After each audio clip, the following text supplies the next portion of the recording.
ৰণোজ পেগু ডাঙৰীয়া আৰু মই আলোচনা কৰিছিলোঁ। আমি দেখিছোঁ যে এই 5 বছৰ নহয়, অহা 5 বছৰতো আমি 1.5 লাখ 2 লাখ ল'ৰাক আৰু চৰকাৰী চাকৰি আমি দিব পাৰিম। অকল শিক্ষক আৰু অধ্যাপক অধ্যাপিকা আমি প্ৰায় 55,000 নতুন ল'ৰা ছোৱালীক আমি চৰকাৰী চাকৰি আমি দিব পাৰিম।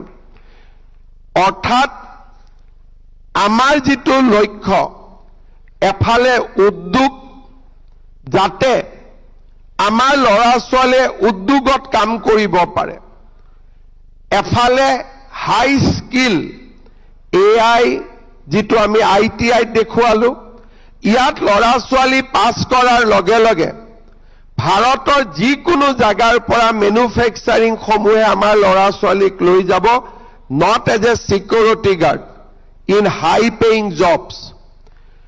আমি ফৰেন লেংগুৱেজ আৰম্ভ কৰিছোঁ, যে আমাৰ ল'ৰা ছোৱালীয়ে জাপানী ভাষা শিকিব, কোৰিয়ান ভাষা শিকিব, আৰু বাহিৰতো লেংগুৱেজ আৰু স্কিল দুইটা হাতত লৈ বাহিৰলৈকে কাম কৰিব যাব।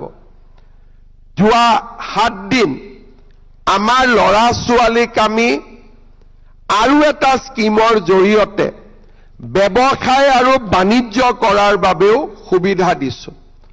অৰ্থাৎ ডিষ্টিংক্ট আৰু ক্লিয়াৰ এটা অবজেক্টিভ আমাৰ আছে যে অসমত নিবনুৱা সমস্যা থাকিব নালাগে।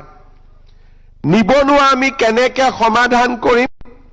শিক্ষা ব্যৱস্থা, শিক্ষাই স্কিল বেছ এটা মেন পাৱাৰ তৈয়াৰী কৰিব, চৰকাৰে উদ্যোগ আনিব, আৰু আত্মনিৰ্ভৰশীল হোৱাৰ বাবেও কৃষি খণ্ড, হৰ্টিকালচাৰক কেন্দ্ৰ কৰি, ছাৰ্ভিচ ছেক্টৰক কেন্দ্ৰ কৰি আমাৰ অসমৰ কলেজত এডমিশ্যন লোৱা ছোৱালীৰ সংখ্যা 50,000 বৃদ্ধি পাইছে।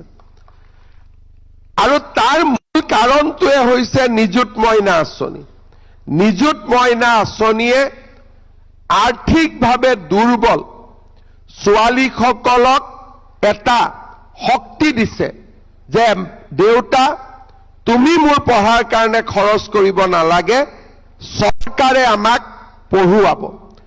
দেউতাক মাকেও ছোৱালীৰ পঢ়াৰ এডমিশ্যনৰ পৰা নিযুত মইনালৈকে গোটেইখিনি হোৱাৰ পিছত স্বাভাৱিকভাৱে ছোৱালীজনীক সোনকালে বিয়া দিয়াৰ চিন্তা বাদ দিছে, আৰু অসমৰ উচ্চ শিক্ষাৰ জগতখনত নিজৰ ছোৱালীজনীক প্ৰৱেশ কৰাৰ বাবে প্ৰেৰণা যোগাইছে।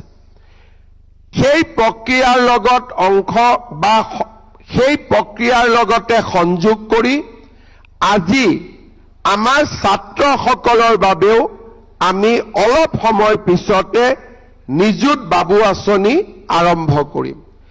এই নিযুত বাবু আঁচনিত ডিগ্ৰীত যিসকল ষ্টুডেণ্টে নাম লগাব, তেওঁলোকে ফ্ৰী এডমিশ্যন পাব, আৰু লগত কলেজ চলি থাকে 10 মাহ, 10 মাহৰ বাবে প্ৰতি মাহতে 1000 টকাকৈ চৰকাৰৰ পৰা লাভ কৰিব। এই ষ্টুডেণ্টসকল যেতিয়া ফাৰ্ষ্ট ইয়াৰৰ পৰা ছেকেণ্ড ইয়াৰ যাব, এই টকা তেওঁলোকে পায়েই থাকিব, আৰু ছেকেণ্ড ইয়াৰৰ পৰা থাৰ্ড ইয়াৰ গ'লেও এই টকা তেওঁলোকে পাই থাকিব। মাত্ৰ এটা কণ্ডিশ্যন, ষ্টুডেণ্টজন উচ্ছৃংখল হ'ব নালাগিব আৰু নিয়মীয়াকৈ শ্ৰেণীত উপস্থিত থাকিব লাগিব।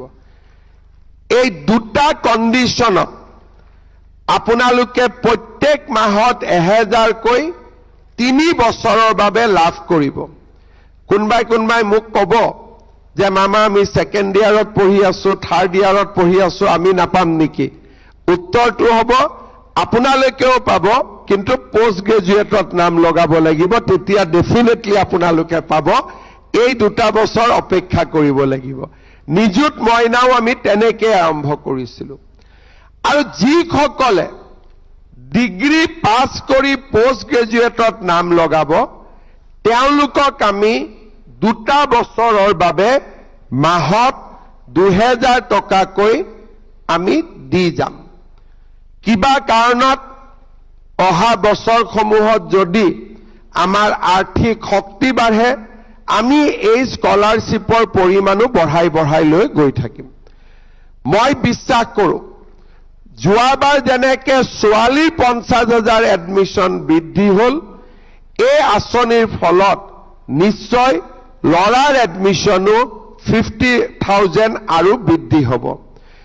মই শিক্ষামন্ত্ৰী ডাঙৰীয়াক আৰু এটা আঁচনিৰ কাৰণে অনুৰোধ কৰিম আটাইতকৈ পইচাৰ প্ৰয়োজন আমাৰ যিসকলে বিএড পৰীক্ষা বিএডত এডমিশ্যন লৈছে কলেজবিলাকত বিএডৰ কাৰণে বহুত পইচা দিব লাগে দুখীয়া ঘৰৰ ল'ৰা ছোৱালীয়ে বিএডত এডমিশ্যন পৰা নাই গতিকে বিএড ষ্টুডেণ্টৰ কাৰণে আমি এটা স্পেচিয়েল নিযুত মইনা আৰু নিযুত বাবু আৰম্ভ কৰিব লাগে যাতে কলেজৰ ফিজখিনি ল'ৰা ছোৱালীয়ে দিব পাৰে দুখীয়া ল'ৰা ছোৱালী যাতে বিএড পঢ়াৰ পৰা বঞ্চিত হ'ব নালাগে এই দিশটো আমি নিশ্চিতভাৱে লক্ষ্য কৰিম।